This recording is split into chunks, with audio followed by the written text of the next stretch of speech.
Welcome to Glass Ceilings and Sticky Floors, the podcast where we stop playing small, start calling things out, and actually do something about it. I'm your host, Erica Rooney, executive coach, speaker, and a little bit of a movement maker, and I'm on a mission to get more women into positions of power and keep them there. Because let's be honest, we've been told to lean in, but not too far, to speak up, but not too loudly, to be ambitious, but somehow still likable. And y'all, we're done doing that. This is the space where we break it all down. The sticky floors, the ceilings, and the gaps that are shaping who gets ahead, especially in this next era of AI and leadership.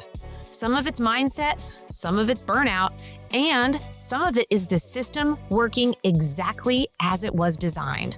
Either way, we're not staying stuck in it. Each episode is your nudge to move. One decision, one shift, one bold step forward. No overhauls, y'all. No waiting until you feel ready, just real momentum. So if you're ready to think bigger, move smarter, and build power on your own terms, you're in the right place. Let's smash the ceilings and close the gaps. All right, y'all. For too long, women have been handed a prescription and they've been sent along their merry little way. There's no context, there's no coaching, no real conversation about what is actually keeping them stuck. And the result of that is decades of shame, yo-yo cycles, and a whole lot of results that are just left on the table. But what if weight wasn't just a medical problem? What if it was also a mindset one? Y'all, we've got Dr. Meghan Garcia-Webb, who is triple board certified in internal medicine, lifestyle medicine, and obesity medicine. So it's like the trifecta here. And she runs a first of its kind concierge practice that blends cutting edge weight medicine with life coaching because she really understands that the prescription is only part of the story. So we're here to talk about all the things GLP-1s, the one big thing that is blocking your results, and why the system has been failing women long before Ozempic ever hit the headlines. Y'all, let's welcome Dr. Meghan. How are you? I'm great. Thank you so much for having me. I'm so excited to be here. Well, girl, I'm super pumped because my very first career was as a personal trainer. I worked Verizon Corporate Wellness. And I mean, back then, Ozempic wasn't a thing, but bariatric surgery and the lap band were all the rage. And I would see people go out, they would get these results, and then 3, 4, 5 years later, they would be right back where they started. And I could not believe it. So I'm ready to dive in. And I'm going to hit you with a good question right off the bat. But you're a doctor that has decided that traditional medicine was just not doing it for us. And I want to know, at what point did you look at your patients and think the prescription's not the problem, but it's also not the solution? Right. It was several years ago, actually. I think it was after I got board certified in obesity medicine, which is a wonderful field and I really love it. But it's just after you have the same conversations with people over and over and over, it's like there's no lack of information. Everybody has all the information, right? And so it's just things weren't connecting. And I knew it wasn't just me, it was all the other doctors I was talking to. Everybody was just trying to really help their patients, but it's like the message wasn't getting through. And that's when I really started thinking, like, whatever we're doing, it's not working. And it's not working on a very broad nationwide level. And so that's when I really started thinking about, okay, how else do people make changes? And I really started thinking about coaching and got certified in that. And that's really been the missing piece in terms of not just obesity medicine, but I also practice internal medicine and just any sort of decision making for patients, helping me understand where they're coming from and also how they can see the mental obstacles that are getting in their way of being their healthiest self. Mm. All right. Well, I've teased this a few times here, but we've talked about the one big thing already. Yeah. I'm going to need you to tell me, what is it? I think the one big thing is realizing that you are fully you're fully autonomous in making your health decisions, especially for women. I think for women, we always have this running script of, I have to, I should. We're always thinking about other people, and really putting yourself first in the sense of, what does that even look like for you, right? But realizing that, yes, you may have circumstances that may make it a little bit more challenging for you to get to the health goals that you want. Maybe you have 4 kids, maybe you have a really busy job, maybe you travel a lot, but everybody's always got something going on. And so the minute we can accept, like, okay, these are the things that I'm dealing with, but I can find a way to be my healthiest self in the midst of all that. And that is entirely within my control. Mm. I like that. And it is. And that was one of my challenges just on the physical fitness piece of it. Back when I was doing that, is everyone was just busy. That was their Yeah. reason, their excuse, their whatever. Right. And we had this quote on the wall that said, the pain of discipline or the pain of regret, which is a little Right. harsh, but it's kind of true. It is. Yeah, it's, I'm busy. I'm in Massachusetts. Everybody tells me, look, I couldn't work out because it was cold. Like, there's so many reasons that we give ourselves, and we're kind of letting ourselves get away with it. And I really don't want people to do that to themselves. And so that's where coaching comes in, is really just holding up the mirror and being like, I don't think that's true. Like, I think you think that's a fact, but it's actually just your brain coming up with the reasons why you shouldn't exercise, right? Well, and I think it's so easy to be like, I'll start tomorrow, or like, Right. I'm just missing only today. But then you Yep. would, I don't know about you, but I would get these women, they would come in and they would sit down for an assessment and they're like, I'm here to lose the baby weight. And Mm. I was like, oh my gosh, how old is your baby? And they're like, 5 years old. Right, right, right, right, I was right. like, okay, that's not a child. They're like, or that's not a baby. They're in kindergarten, girl. Like, You're in kindergarten. we got to do Yeah. something. But Yeah. I do want to talk about the system, right? Because women in corporate are already navigating the system, Yeah. which isn't designed for us, right? Not at all. How does that same dynamic show up in the way that women have been treated or mistreated in Mm. weight medicine? Um, I think there's a lot of, like, I want to be very clear. Like, I really feel like we have full autonomy, but I also recognize that, like, there is a system that is working against women in particular, right? And so I think it's important to notice that and realize that in some cases, we have to navigate things that other people might not. Um, and I think for a lot of women, there are just some very unhelpful narratives, like childbirth, for example. Like, there's this narrative of, well, you're going to have kids and you're just going to gain weight and that's that, right? And it's so not true, right? But I think we just accept, like, oh, when I turn, and it's always a different number people tell me. They're like, well, when I turned like 35, or when I turned 40, or when It I all turned went to 50. hell. Right, it all went to hell, and but the interesting thing is, like, that number is different for every person, right? So, it's not like a medical number, um, and so, the narrative about childbirth or just, baby weight, not that people don't gain weight after this, but that it's somehow impossible, like, that the weight is just not going to come off, Mm. um, and or that, menopause, you're automatically gonna gain like 20 pounds. Like, I think it kind of sets us up for these expectations that aren't very helpful. And also what I think is not helpful is that around the time of childbirth and menopause, many women are started on medications like an SSRI or an SNRI, and those medications actually can be weight promoting. And a lot of Mhm. women don't know that. So they might gain 10 or 20 pounds, but it's not because they had a baby, it's because they started Paxil, which is a weight promoting medication. And I'm always very careful whenever I'm prescribing these medications. I don't love, not that they aren't very useful, but I never want to pathologize what a woman is going through, right? Or kind of try to, like, quote unquote calm somebody down when they're not the problem. The problem is like a system that doesn't support them, or maybe like a spouse who needs to do more, or a family that's going through a difficult time. I think a lot of times we really put the, onus on women to like, well, you can't be having any feelings other than being pleasant and accommodating, right? And like everybody wants to like take the edge off, and I just feel like let's keep it on, because I think Let's it's there feel for a reason. let's feel it.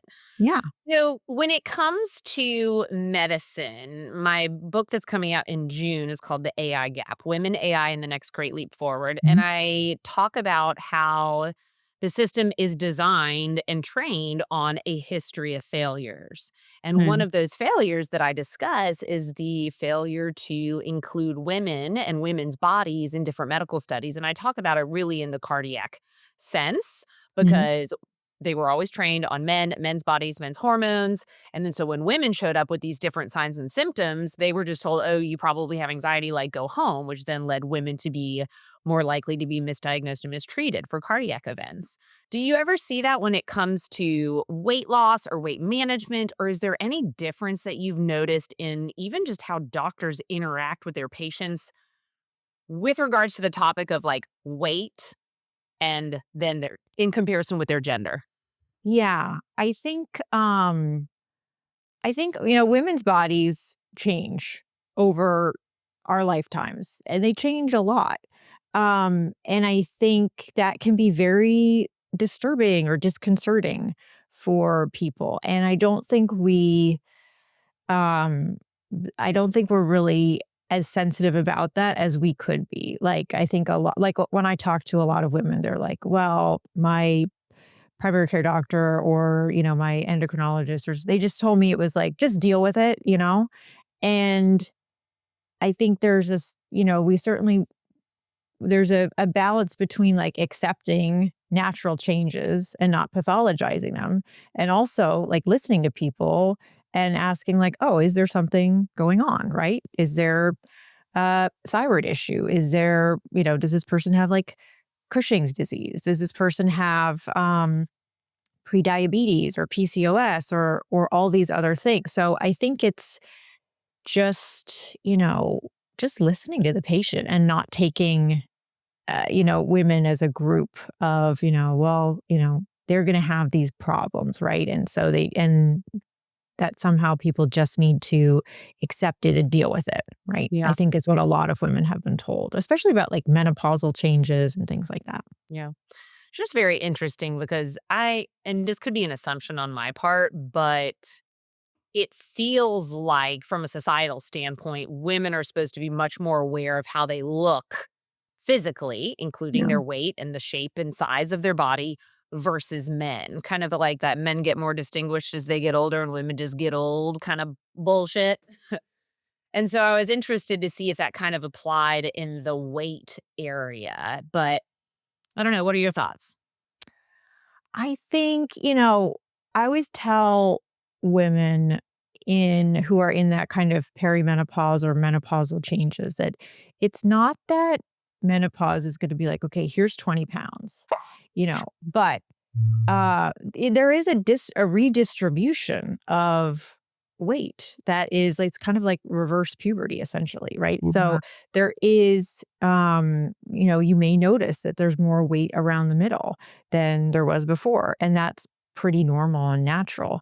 And then I also always tell them about, also there are these medications that a lot of people are taking that can cause weight gain, but I think a lot of times women just feel like that is not acceptable.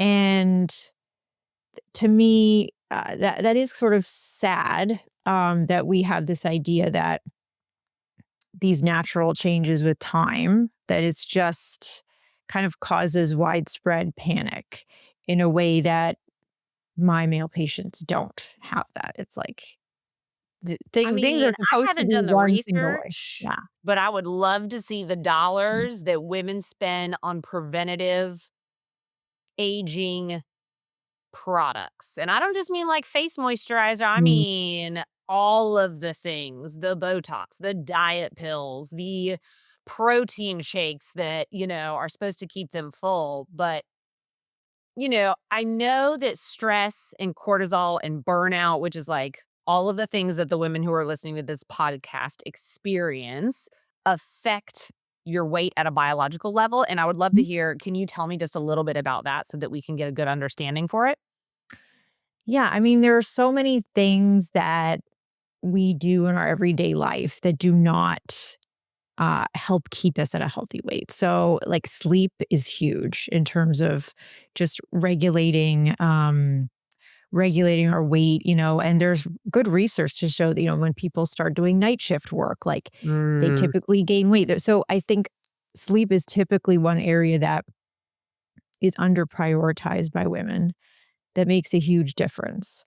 Um, I think everybody is kind of accepting this chronic stress of like the go, go, go productivity lifestyle. And I get it. Like everybody's busy, right? But I think we never have an idea of like questioning that, of like, we're kind of all like, I have to do this, I have to do this, I have to do this. But like, you don't have to do any of it, right?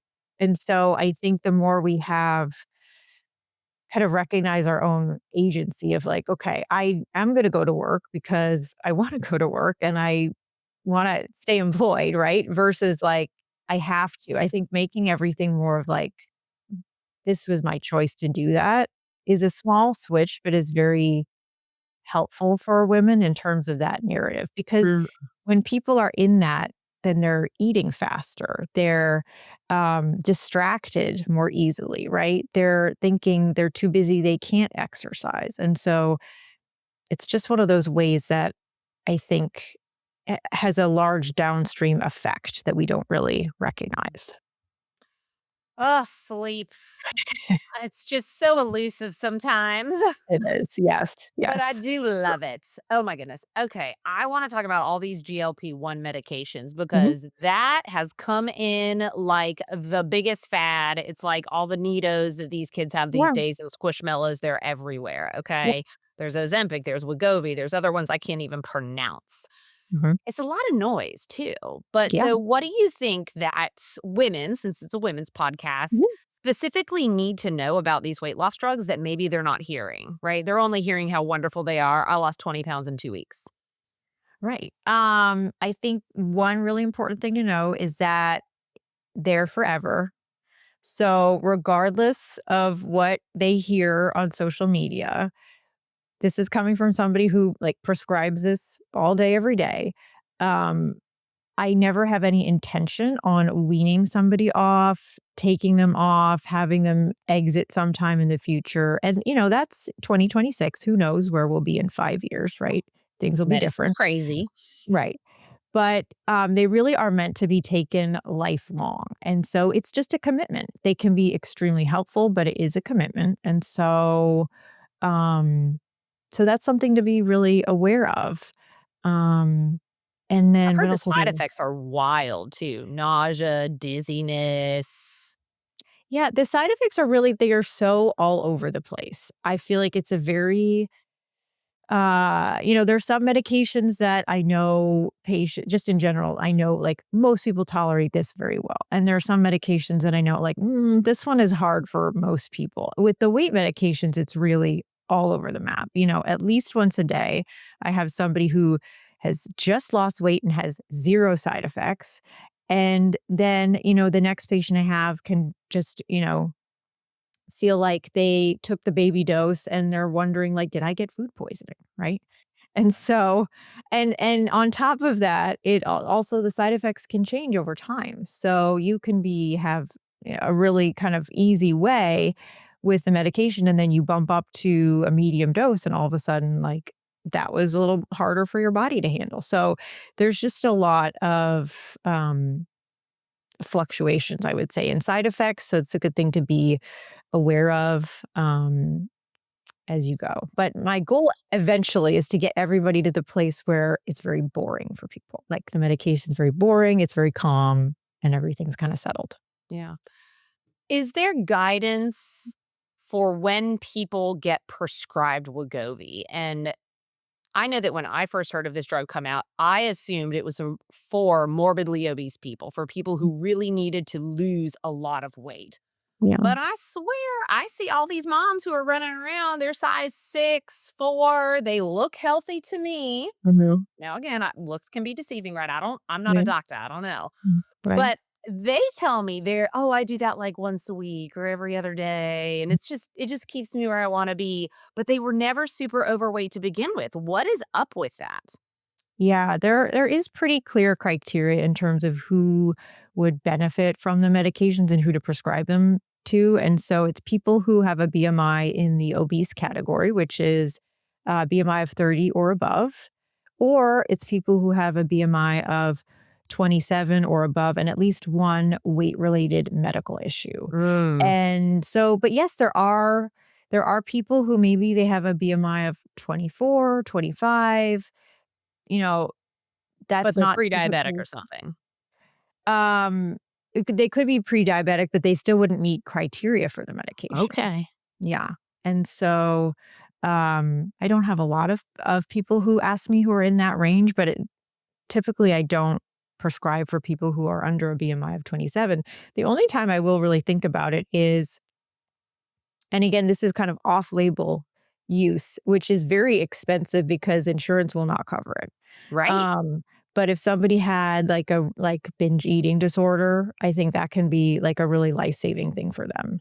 Mm. And so there's a couple different reasons that aren't necessarily approved for, but I will make an exception for. Or if there's a very clear case of medication-induced weight gain, and I just, maybe somebody just started a medication and their weight keeps going up and like we can tell, like eventually they're gonna get over that BMI threshold. And it's like, I don't really necessarily want to wait until that happens for somebody. Are you able to wean off the drug? Because I will tell you, I was just shocked that you told me it was a lifelong commitment. Right. Yeah. Um, there's always that one person who's going to go off the medication and not gain weight. But typically, what we see, and we have more and more literature now, is that over time, the weight does tend to come back on. And there was just a really good review in the British Medical Journal that actually looked at not just GLP-1 medications, but all weight medications that were available or even ones that had been discontinued and kind of what the study showed. And typically, like within less than 2 years, most people had regained a significant amount of their weight. And I see it real time too, because I'll have patients, especially this year, where all the insurance companies have just decided that they're not going to cover these medications anymore. And so that leaves a lot of people in the lurch. And so they can go a couple months without their weight medication and then like they gain weight and I can just see it happening in front of me. So for some people, it's very slow. And, I have some patients that, within a couple of weeks, they notice. Yeah. Wow. I mean, that to me, I had no idea. So I'm very glad we talked about that because I like to think that I'm a little bit savvy about the Mhm. things that are happening in the world. And that one just blew my mind. But I think a lot of it is probably because that mindset piece is never discussed, right? Like, why are we doing these things? Why are we making these bad choices about how we're fueling our body? And I'm not talking about the people, of course, that have a medical condition or medical Right. medicine-induced weight loss, right? There's always Well, going to be exceptions to yeah, the rule. sure. But Dr. Megan, in your work, as you really think about the mindset piece, like what is your process? How do you coach these women? How do you work with them so that they are, really changing their approach to their health? Right. Yeah. So people come to me from so many different perspectives and reasons. And a lot of what I'm doing is just, part of what I'm doing is untangling diet culture to start, Mm. right? So how has that affected them? And everybody has their own, pieces that they've held on to, whether it's like, I can't waste food, or I have to be this certain size, or, there's just so many, or, these are the foods that I just can't eat, but I really want to, right? So a lot of what I do initially is seeing where they are and where the big pitfalls are. And then we're really designing what they want their relationship with food to look like. And my goal is always that to get somebody that to the place where they are healthier and they also like their life more, because Mm. I know it's 100% possible that you can be really happy with your health, and also you're not white knuckling your way through the day. I have no interest in making life harder for people. I really want them to have an easier, more relaxed, calm approach to food. Um, I think that's very possible, but it's just not what we're taught in America. We're taught like your weight is going to be a struggle. It's going to be a project. It's going to be really hard. You have to adhere to these rules. You have to count everything, And a lot of what I'm doing when I'm working with women is like turning their attention inward so that we're working more off their biological cues, their hunger cues. No one knows when they're full. Absolutely no one. Everybody's doing 5 things at once, right? I've had people tell me like they're doing the most ridiculous things while they're eating. Um, so it's really, and slowing down. And I know you talk to your people about this all the time, just like really being intentional about, and I think when we say slow down, it sounds so vague, but it's like, no, I mean like really slow down and take like 15 minutes for your meal. I'm not saying take an hour, right? I'm not saying you have to like cancel everything, but like your body doesn't run on your work schedule. And so we have to accommodate that. Um, and give ourselves enough time for the signals from our stomach to reach our brain. And so, and then we talk about if somebody has a big, roadblock with that, then we're talking about like why that's an issue for them and how we're going to get around it. Yeah. One of the things I've always seen as a big issue, and I'd love your perspective from the medical side, is perfectionism when it comes to diet and exercise. Well, And it's almost like they marry perfectionism with the fresh start like theory, right? Like I mm, can only start this program, this healthy lifestyle on a Monday, on the first of the month, right. on January 1. And Whoa, then, 2 weeks go by, you have a birthday party or you eat an entire cake in one sitting because you had a really bad day. And right. then it's like, well, can't start again until next week. What do you Right. see?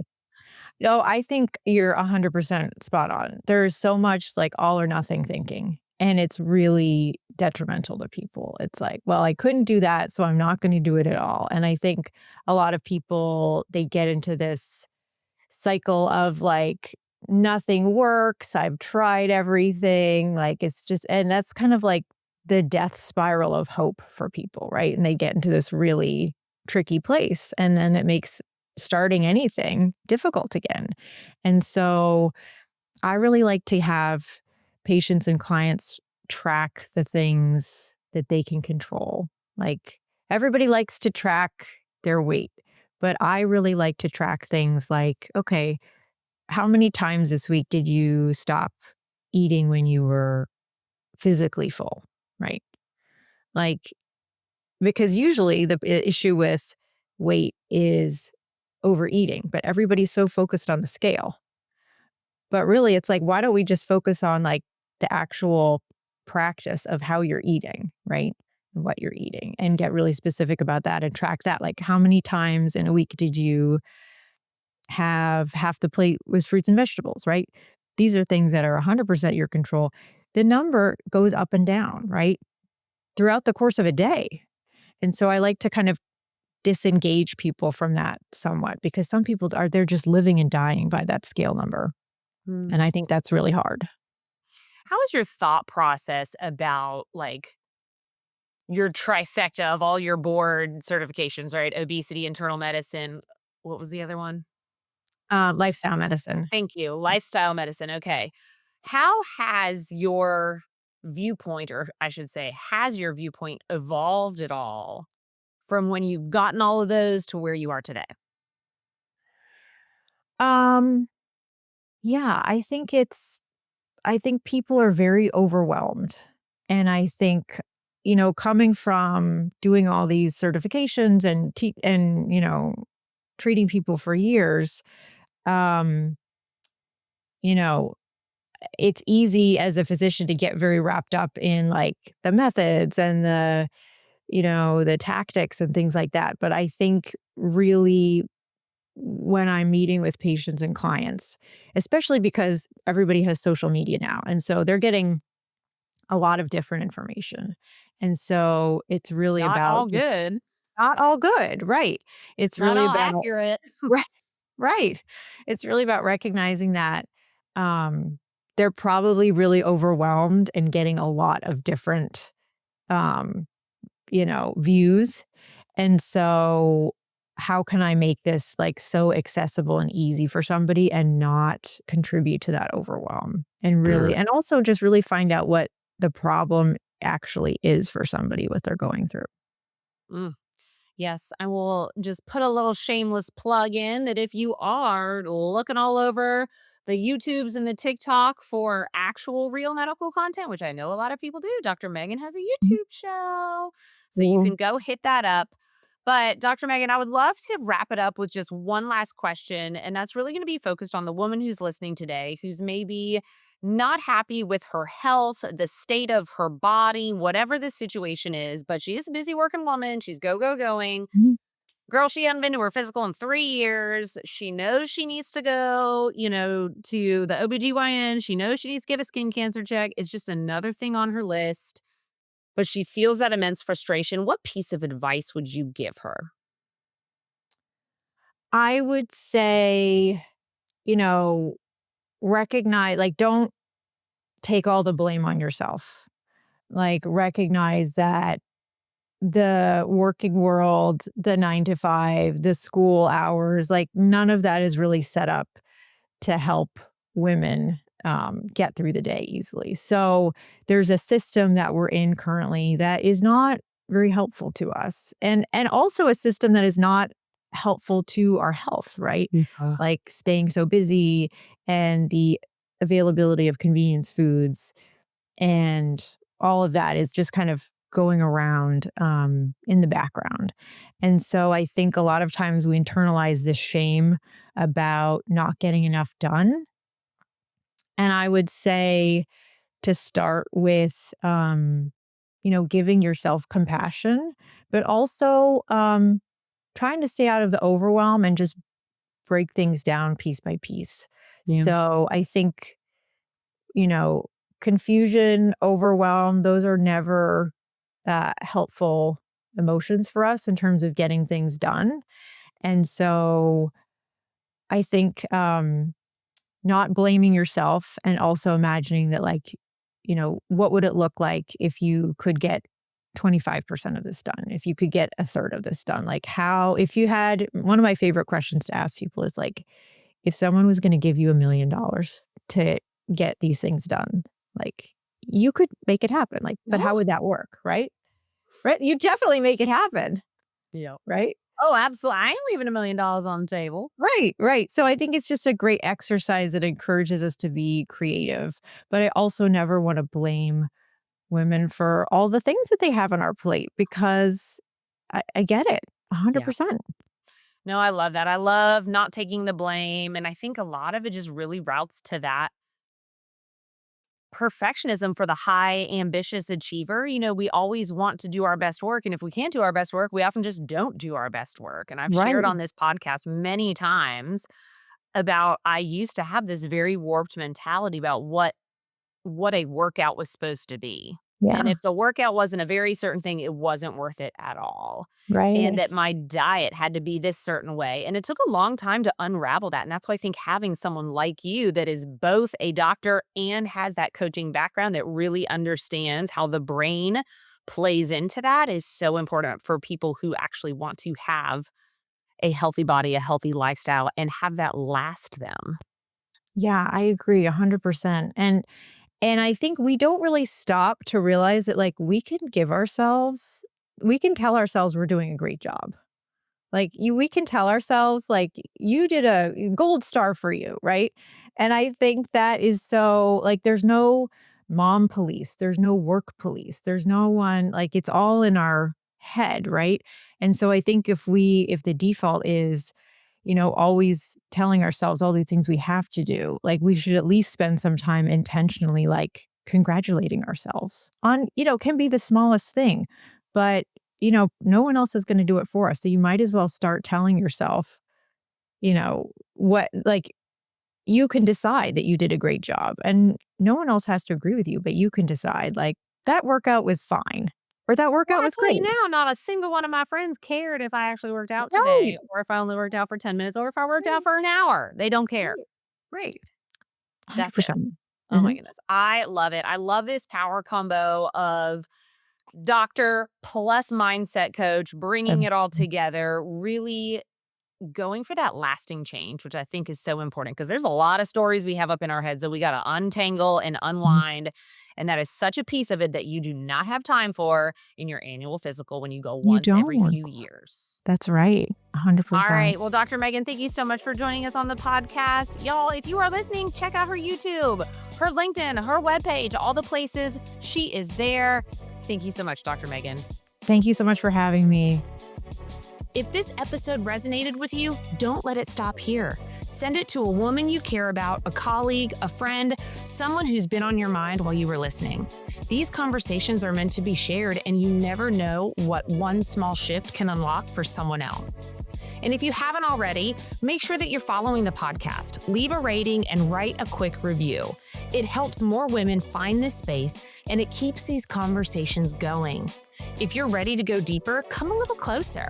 Send me a DM. I'll invite you to sit in on a live Her Collective session as my personal guest. No pressure, no strings attached. But you get to experience it, feel the room, and see what happens when women start moving together. Until next time, y'all keep going, keep choosing differently, and let's smash the ceilings and close the gaps.